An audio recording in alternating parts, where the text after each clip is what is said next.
तो आप लोग का स्वागत है। तो आप लोग का स्वागत है फोकस स्टडी पॉइंट 2 क्लासेस में आप लोग का स्वागत है, जो कि आज इस वीडियो में हम लोग क्लास 12th के लिए जो कि 2026 में एग्ज़ाम देने वाला है उसके लिए सबसे इम्पोर्टेंट सब क्वेश्चन लेकर आया हूँ, जो कि प्राचीन इतिहास का क्वेश्चन है। हमें प्राचीन इतिहास में 5 पार्ट लेंगे, जिसमें आपका सबसे मोस्ट इम्पोर्टेंट क्वेश्चन होगा और प्रीवियस ईयर्स यानी कि क्वेश्चन बैंक का क्वेश्चन होगा, जिसमें से हम लोग पहला पार्ट लेके आज शुरू किया है। तो हम रोज़ एक एक पार्ट डालेंगे, आप लोग को देखना है और अपने दोस्तों को भी शेयर करना है। तो मैं डेली क्लास लूँगा, क्लास 12th का हिस्ट्री का पहला पार्ट लूँगा, मैं सारा सब्जेक्ट का कवर करूँगा। तो चलिए मैं आज का वीडियो हम स्टार्ट करते हैं, हिस्ट्री का पहला पार्ट। जो कि चलिए इससे पहले मैं कुछ बताना चाहूँगा कि सबसे पहले आप लोग बताइए इतिहास है क्या, हमें इतिहास क्यों पढ़ना ज़रूरी है, बताइए। चलिए देखिए इतिहास क्या है। देखिए हम लोग को इतिहास किस लिए पढ़ना ज़रूरी पड़ता है, पहले तो इतिहास क्या है जानिए उसके पहले। तो इतिहास क्या है, हम लोग जो बीते हुए चीज़ को जो अभी पढ़ रहे हैं वही इतिहास कहलाता है।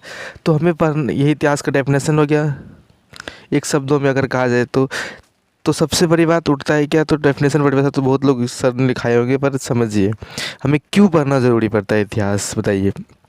हमें इतिहास इसलिए ज़रूरी पड़ता है कि यानी कि हम लोग देखिए जो भी भविष्य यानी कि जो भी पहले घटना घटा जो भी पहले घटना घटा उससे वर्तमान में हो रही है उसमें सुधार लाना, इसलिए हम लोग इतिहास को पढ़ना पड़ता है।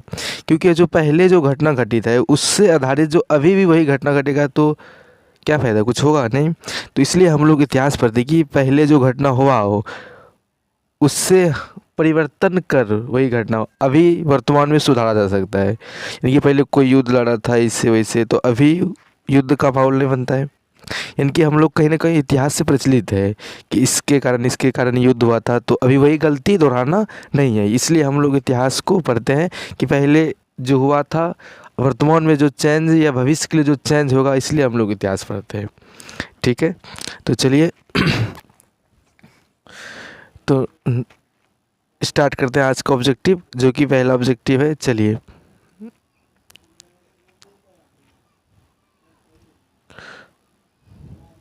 तो पहला ऑब्जेक्टिव है, चलिए तो पहला क्वेश्चन है कि सबसे प्राचीन वेद है। Option A Rigveda, option B Atharvaveda, option C Samaveda, option D Yajurveda. सबसे प्राचीन वेद कौन सा है, बताइए। सबसे प्राचीन वेद ऋग्वेद होता है, सबसे प्राचीन वेद ऋग्वेद। तो हम लोग देखिए वेद के बारे में पढ़ेंगे। सबसे पहले तो वेदों की संख्या कितनी है, 4। वेदों की संख्या कितनी है, 4। तो वेद 4 होता है, ऋग्वेद, अथर्ववेद, सामवेद, यजुर्वेद। जो कि सबसे प्राचीन वेद कौन सा है, ऋग्वेद। सबसे न्यू न्यू मतलब नया वेद यानी कि बाद में जो इसका रचना की गई हो अथर्ववेद। कौन सा है, अथर्ववेद। और सामवेद को भारतीय संगीत का जनक कहा जाता है, यानी कि भारतीय संगीत का उत्पन्न कहाँ से हुआ है, सामवेद से हुआ है। ठीक है, और यजुर्वेद में हम लोग को मंत्रों सबका बारे में उच्चारण मिलता है, कैसे यज्ञों में किया जाए मंत्रों का उच्चारण, ये सब कहाँ पे मिलता है, यजुर्वेद में। और अथर्ववेद का जहाँ तक बात करें हम लोग, जहाँ जादू टोना वगैरह सबका ये सब का कहाँ मिलता है, अथर्ववेद में। चलिए 4। अब आप लोग संख्या पूछेगा वेदों की संख्या कितनी है, तो 4 बताना है। ठीक है, और वेदों को पढ़ने वाला ऋषि, ऋग्वेद को पढ़ने वाला ऋषि कहलाता है होत्री कहलाता है। और वेद को संकलन को यानी कि वेद को लिखा किसने, वेद व्यास जी। ठीक है, चलिए हम इससे जुड़ा वो क्वेश्चन सारा मैं सोल्व भी करते हैं। चलिए अब नेक्स्ट क्वेश्चन, अगला क्वेश्चन है कि संगीत किस वेद से संबंधित, यानी कि भारतीय संगीत किस वेद से संबंधित है, ऋग्वेद से, अथर्ववेद से, सामवेद से, यजुर्वेद से, बताइए। मैं इससे पहले भी चर्चा किया हूँ, संगीत किस वेद से संबंधित है, सामवेद से। Option C is the right answer. चलिए नेक्स्ट क्वेश्चन है कि मंत्रों का उच्चारण किस वेद से संबंधित है, मंत्रों का उच्चारण किस वेद से संबंधित है। Option A Rigveda, option B Atharvaveda, option C Samaveda, option D Yajurveda. तो आप लोग के लिए क्वेश्चन रहा कि कमेंट कीजिए, मैं इससे पहले भी बताया हूँ, तो कमेंट में इसका आंसर प्लीज़ दीजिएगा। तो मैं इसका आप लोग के भरोसे छोड़ रहा हूँ। चलिए नेक्स्ट क्वेश्चन, चलिए अगला क्वेश्चन है कि जादू टोना किस वेद से संबंधित है? बताइए, जादू टोना किस वेद से संबंधित है? ऋग्वेद से है, अथर्ववेद से है, सामवेद से है, यजुर्वेद से? बताइए किस वेद से संबंधित है जादू टोना? मैं इससे भी पहले भी बताया था, जादू टोना किससे वेद है? अथर्ववेद से। चलिए नेक्स्ट क्वेश्चन है आयुर्वेद किस वेद से संबंधित है? तो वो बोलता है कि आयुर्वेद, जो आयुर्वेदिक दवाएं जो होती है किस वेद से संबंधित है, यानी कि आयुर्वेद से बने हुए दवाएं किस वेद से संबंधित है? ऋग्वेद से, अथर्ववेद से, सामवेद से, यजुर्वेद से। ये क्वेश्चन बैंक का उठा हुआ है, तो क्या इसका राइट आंसर होगा? यजुर्वेद। आयुर्वेद किस वेद से संबंधित है? यजुर्वेद से संबंधित है। क्वेश्चन बहुत बड़ा आया हुआ है बोर्ड एग्जाम में। चलिए नेक्स्ट क्वेश्चन, अगला क्वेश्चन है भारतीय संगीत का जनक किस वेद को कहा जाता है? देखिए क्वेश्चन आया ना, ये क्वेश्चन पूछा हुआ था कि भारतीय संगीत का जनक किस वेद को कहा जाता है? Option A Rigveda, option B Atharvaveda, option C Samaveda, option D Yajurveda. किस वेद को कहा जाता है भारतीय संगीत का जनक? तो सामवेद को। Option C is the right answer. चलिए, तो अगला क्वेश्चन है वेदांत की संख्या, यानी कि वेदांग की संख्या है, वेदांग की संख्या है, बताइए। Option A 10, option B 6, option C 4, option D 8। बताइए वेदांग की संख्या 6। राइट इसका कौन सा आंसर होगा? B. Right is B, Vedang की संख्या 6 होती है। आप लोगों को 6 पता होगा। चलिए, अगर बोलिएगा तो चर्चा करने के लिए कर देंगे, अगला कमेंट में बताइएगा आप लोग। चलिए नेक्स्ट क्वेश्चन, कि वेदों की संख्या कितनी है? बताइए। आप लोग को हम बताए थे option A 10, option B 6, option C 4, option D 8। तो वेदों की संख्या आप लोग बताए थे वेद 4 होता है। कौन कौन सा वेद ये भी बताए? वेद 4 होता है। पहला है ऋग्वेद, दूसरा है यजुर्वेद, तीसरा है अथर्ववेद, चौथा सामवेद। चलिए 4 वेद है, तो ऑप्शन इसका सी इज द राइट आंसर। चलिए नेक्स्ट क्वेश्चन 11, प्राणों की संख्या कितनी है? ऑप्शन ए 10, ऑप्शन बी है 6, ऑप्शन सी है 4, ऑप्शन डी है 18। बताइए प्राणों की संख्या कितना है? 18। Option is the D. ठीक है, कितना है प्राणों की संख्या? 18 होता है। चलिए याद रखना है। ठीक है, नेक्स्ट क्वेश्चन ये भी पूछा हुआ क्वेश्चन था कि ऋग्वेद में मंडलों की संख्या कितनी है? बताइए ऋग्वेद में कितने मंडल है? ऑप्शन ए 10, ऑप्शन बी है 6, ऑप्शन सी है 4, ऑप्शन सी है 18। चलिए बताइए ऋग्वेद में मंडलों की संख्या कितनी है? 10। मंडलों की संख्या कितनी है? 10। और सूक्तों की संख्या ऋग्वेद में 1028। चलिए नेक्स्ट क्वेश्चन, देखिए अगला क्वेश्चन आ गया कि ऋग्वेद में कितना सूक्तों की संख्या है? ऋग्वेद में कितना सूक्तों की संख्या है? 1028। ऑप्शन ए बी 6 और 4 1018। बताइए इसका ऑप्शन क्या होगा?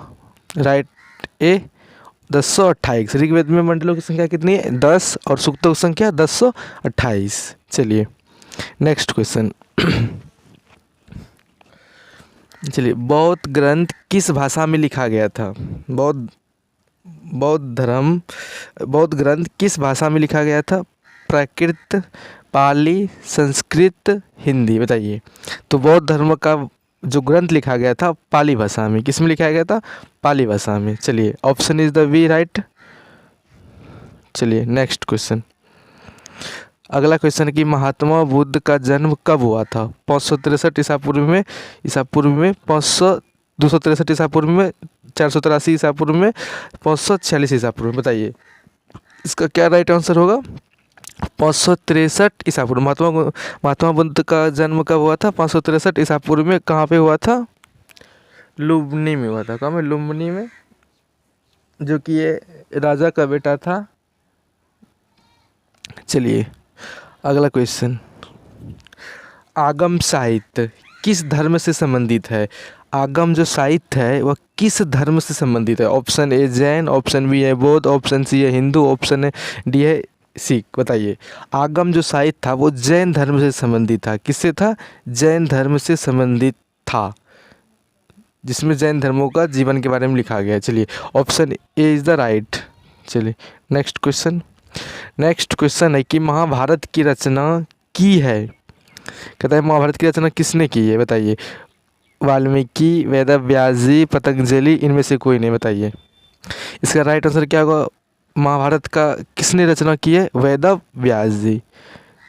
चलिए नेक्स्ट क्वेश्चन, कि अष्टाध्यायी की रचना किसने की है, बताइए। अष्टाध्यायी जो पुस्तक है वो उसकी रचना किसने की है?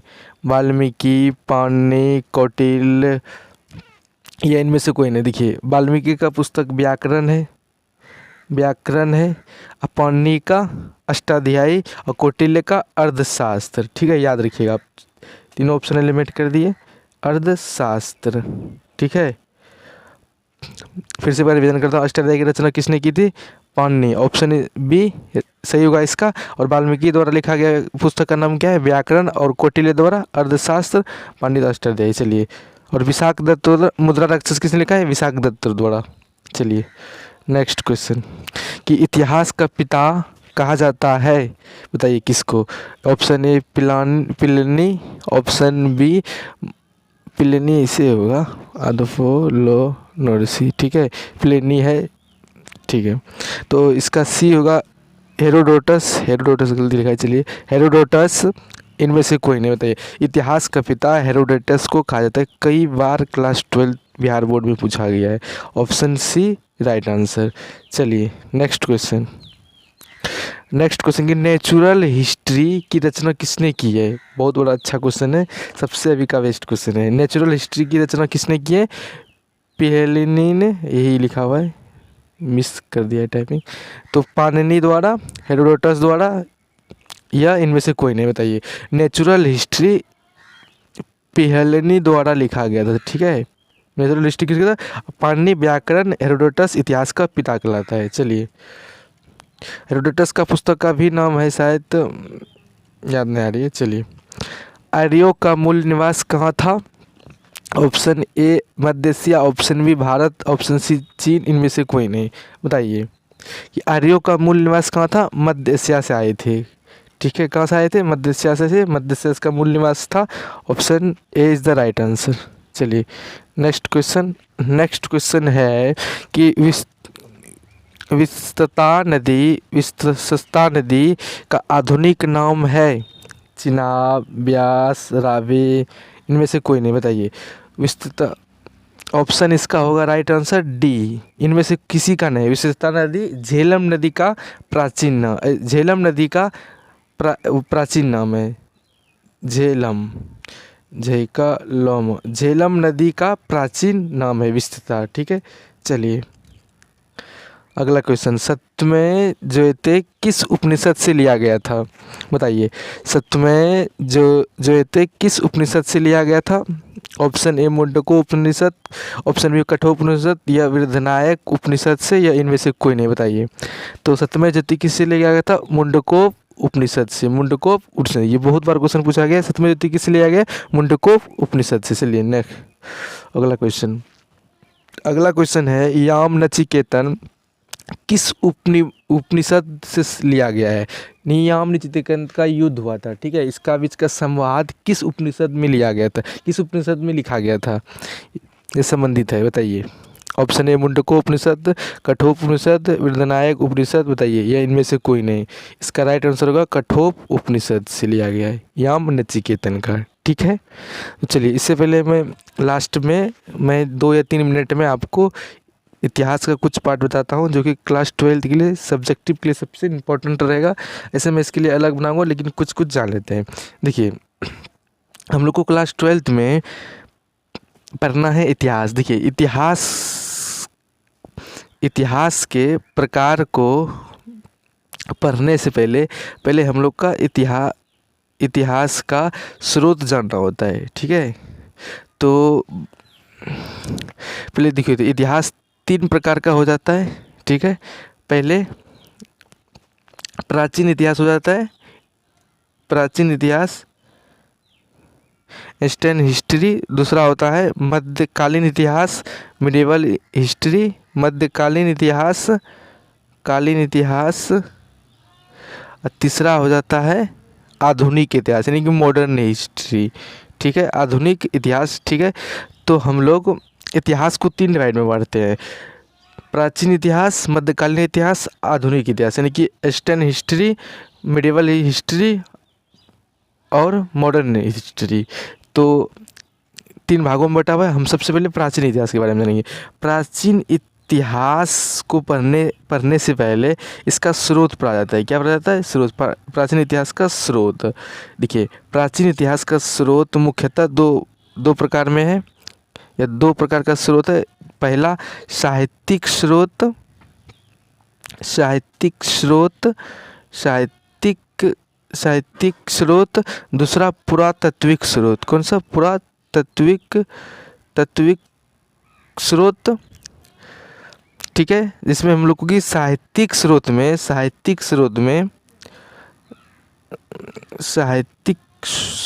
में हम लोग को पढ़ना होता है वेद के बारे में, उसके बाद जैन धर्म के बारे में, बौद्ध धर्म के बारे में